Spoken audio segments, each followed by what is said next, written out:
12th students எல்லாருமே exam எல்லாம் முடிச்சுட்டு இப்பதான் கொஞ்சம் ஃப்ரீயா இருப்பீங்க. இந்த லீவை கொஞ்சம் என்ஜாய் பண்ணிட்டு இருப்பீங்க.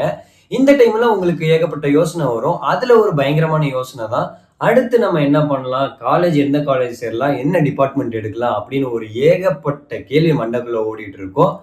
அது உங்களுக்கு டவுட்டாவும் இருக்கும். எத எடுத்தா கரெக்ட்டா இருக்கும்? அப்படின்னு ஏகப்பட்ட சந்தேகம் இருக்கும். அதாவது அந்த மாதிரி சந்தேகம் உங்களுக்கு இருந்துச்சுன்னா, கவலையே படாதீங்க. அதுக்கு தான் நாங்க இருக்கோம். இந்த நம்பருக்கு கால் பண்ணுங்க. அப்படி இல்லைன்னா எனக்கு பெர்சனலா டிஎம் பண்ணுங்க. நாங்க உங்கள கைட் பண்றோம். சரி, அது இருக்கட்டும். இன்னைக்கு பார்த்தீங்கன்னா, கோயம்புத்தூர்ல இருக்க கற்பகம் காலேஜ் ஆஃப் இன்ஜினியரிங் பத்தி தான் பார்க்க போறோம். அதாவது கற்பகம் குரூப்ஸ்ல பார்த்தீங்கன்னா, மொத்தம் 3 காலேஜஸ் வரும். அதுல நம்ம கற்பகம் காலேஜ் ஆஃப் இன்ஜினியரிங்க பத்தி பார்க்கலாம். கற்பகம் காலேஜ் ஆஃப் இன்ஜினியரிங் இது ஒரு அட்டானமஸ் காலேஜ். உங்களுக்கு எல்லாமே ஸ்ட்ரிக்டா தான் இருக்கும் ஓரளவுக்கு. ஆனா சீரியஸா சொல்லணும்னா டைமுக்கு கல்ச்சுரல்ஸ் எல்லாம் வச்சு உங்களுக்கு ஸ்ட்ரெஸ்ஸை அப்படியே ஸ்ட்ரெஸ் ஃப்ரீயா வச்சுக்குவாங்க.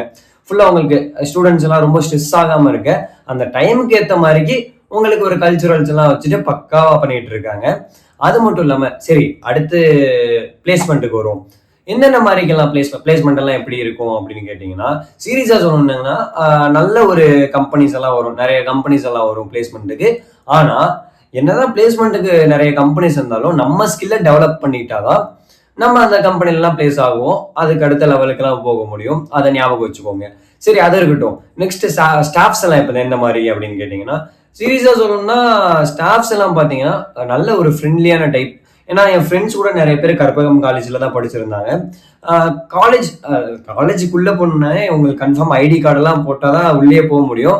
இருந்தாலும் கற்பகம் காலேஜ் இப்ப சொல்லணும்னா ஐடி கார்டு போட்டு தான் உள்ள வரணும். அதெல்லாம் நார்மலா நீங்க எந்த காலேஜ்ல படிச்சாலும் உங்களுக்கு பயங்கரமான மெமரிஸ் இருக்கும். இருந்தாலும் கற்பகம் காலேஜ்ல படிக்கும் போது ஏகப்பட்ட மெமரிஸ் எங்களுக்கு இருந்துச்சு அப்படின்னு அவங்க காலேஜை பத்தி சொல்லியிருந்தாங்க. ஸோ கவலையப்படாதீங்க. கற்பகம் காலேஜ்ல இருக்க எல்லா டீட்டெயில்ஸும் உங்களுக்கு நான் ஷேர் பண்றேன். எனக்கு பர்சனலா டிஎம் பண்ணுங்க. அப்படி இல்லைன்னா இந்த நம்பருக்கு கால் பண்ணுங்க. நாங்களே உங்களை பர்சனலா கைட் பண்றோம்.